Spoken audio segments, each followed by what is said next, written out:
ایک عید کو ایک شہر کوفہ دونوں عیدوں کو کھا گیا. ایک عید پہ زینب باپ کا ماما اٹھا کے روتی رہی، دوسری عید پہ دریا کے کنارے مسلم کے بچے ذبح ہوتے.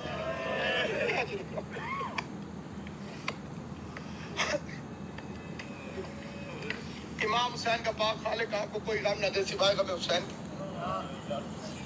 رمضان اسی کا قبول ہے جس نے علی کے بچوں کو پرسا دی. عبادتیں اسی کی قبول ہے جیسے علی کے یتیموں کو پرسا دی.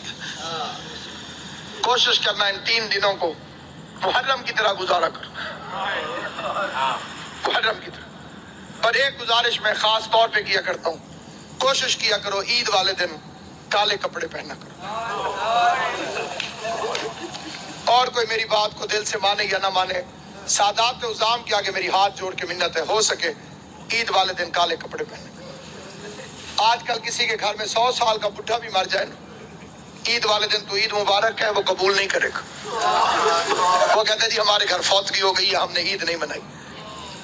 علی کی شہادت سے بڑا تیرا نقصان کون سا؟ اور میں نے جو فکرے کہیں پوری ذمہ داری سے کہیں کہ آل محمد کی سنت. یہ نہ کہا کرو کہ عید نہیں، عید ہے، مناؤ ایسے جیسے سیدوں نے منائی. راوی کہتے ہیں میں مدینے میں گیا، میں نے قبر نبی کو بوسہ دیا. قبر نبی کو بوسہ دینے کے بعد میرے دل میں خیال آیا میں اپنے چھٹے امام کو جا کے مبارک دوں. قدم امام کے دروازے پر آیا، میں نے دستک دی. علی کی شہادت ہے، عباس کا علم میرے سر پہ. قسم کھا کے روایت پڑھتا ہوں، امام گھر سے باہر نکلے، بطول کے لال نے کالے کپڑے پہنے ہوئے تھے. راوی دیکھ کے کہتے ہیں مولا لوگ کیا کہیں گے، عید والے دن بھی کالے کپڑے. داڑھی آنسوں سے بھیگ گئی، رو کے فرمایا ان مسلمانوں نے ہمیں کون سی عید منانے دی. اللہ تیری ہائے قبول کرے، حسین کی ماں کو انہوں نے ہمیں کون سی عید منانے دی. عیدیں سوگوار ہو گئی آل محمد کی، جن کے صدقے میں عید عید تھی ان ظالموں نے ان گھروں کو لوٹ لیا. عبادت کے موسم میں پردیس میں، اور جو وہ سازش ہے، SMS بھی چلتے ہیں، مجلسوں میں بھی بات ہوتی ہے، ماتم داریوں میں بھی. عبد الرحمن ابن ملجم پہ لعنت، یہ ادھوری لعنت ہے. لعنت مکمل بھیجی کرو. اسے بھیجنے والے پہ لعنت، اس کی سرپرستی کرنے والے پہ لعنت. ابن ملجم تو کرائے کا قاتل ہے، تاریخ کو تروڑ مروڑ کے پیش کیا گیا. یہ تو کرائے کا قاتل ہے جسے بھیجا گیا.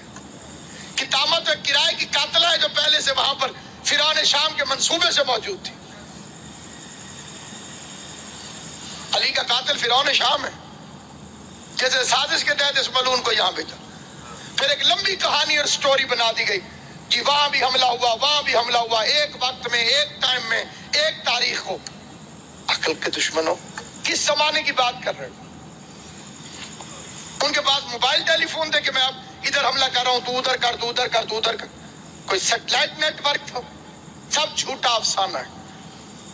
ساروں نے مل کے زینب کو یتیم کیا.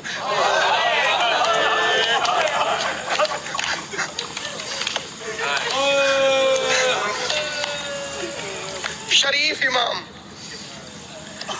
تو بعد میں پتہ چلا ایک گھر سے رونے کی آواز آئی، حسن حسین اس گھر کے اندر چلے گئے علی کی شہادت کے بعد. دیکھا ایک اندھا بیٹھا ہوا ہے، نہ ہاتھ ہے نہ پاؤں. حسن پوچھتے ہیں بھوک لگی ہے؟ کہتے لگی ہے لیکن رویا اس لیے نہیں. حسین پوچھتے ہیں پیاس لگی ہے؟ کہتے بہت لگی ہے لیکن رویا اس لیے نہیں. حسن حسین پوچھتے ہیں پھر رونے کی وجہ؟ کہتے اللہ کرے وہ خیریت سے ہو. حسنین پوچھتے ہیں کون؟ کہتے ایک مزدور تھا جو روز کوفے سے میرے لیے کھانا لے کر آتا تھا، مجھے اپنے ہاتھوں سے کھانا کھلا کے چلا جاتا تھا. 19 رمضان سے وہ میرے پاس آیا نہیں.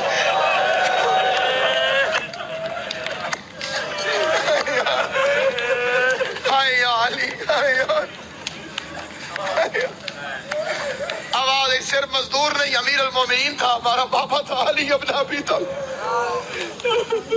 ہم یتیم ہو گئے، آج کے بعد تجھے حسن کھانا کھلے گا.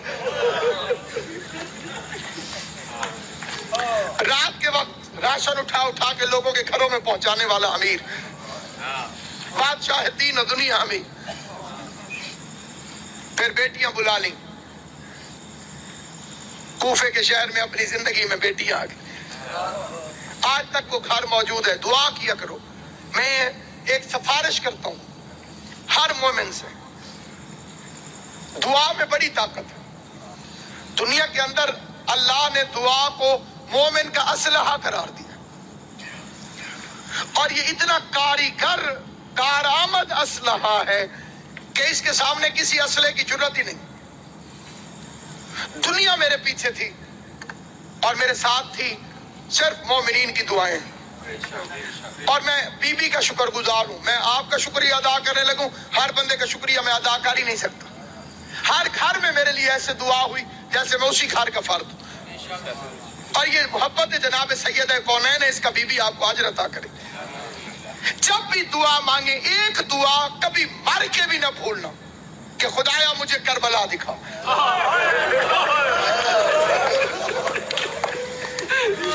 خدایا مجھے حسین کی قبر میں. میں آپ کے لیے کہتا ہوں, آپ میرے لیے آمین کہتے. خدایا قبر حسین کی زیارت, خدایا غریب زہرا کی قبر پہ. جو کربلا گئے ہو وہ کوفہ بھی گئے ہوگے. جو کوفہ گئے ہو تم نے وہ گھر دیکھا ہوگا جو علی علیہ السلام کا گھر تھا. حسن حسین کا کمرہ, ابی الفضل عباس کا کمرہ, زینب و کلثوم کے قرآن پڑھنے کا کمرہ.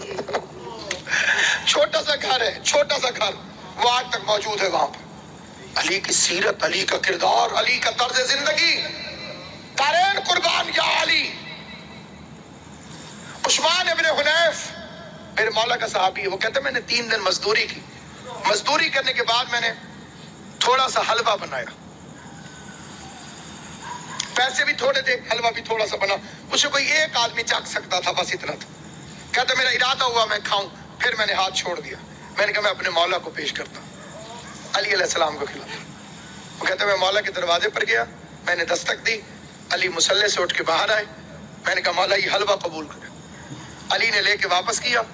فرمایا ابن حنیف اللہ تجھے اجر دے, یہ حلوہ واپس لے جا. تیرے امام نے اپنی زبان کو لذت والی غذاؤں کے ذائقے سے آشنا نہیں کیا.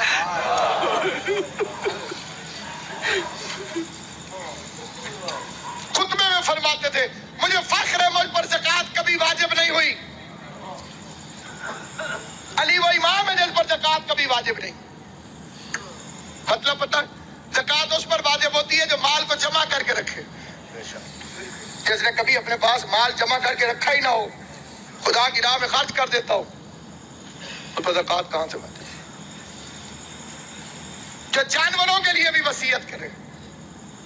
گورنروں کو خط لکھا میرے مولا نے, ایک لمبا راستہ ہو لیکن اس میں پانی اور گھاس ملتا ہو, ایک شارٹ کٹ ہو لیکن اس میں پانی اور گھاس نہ ہو, تو خبردار لمبے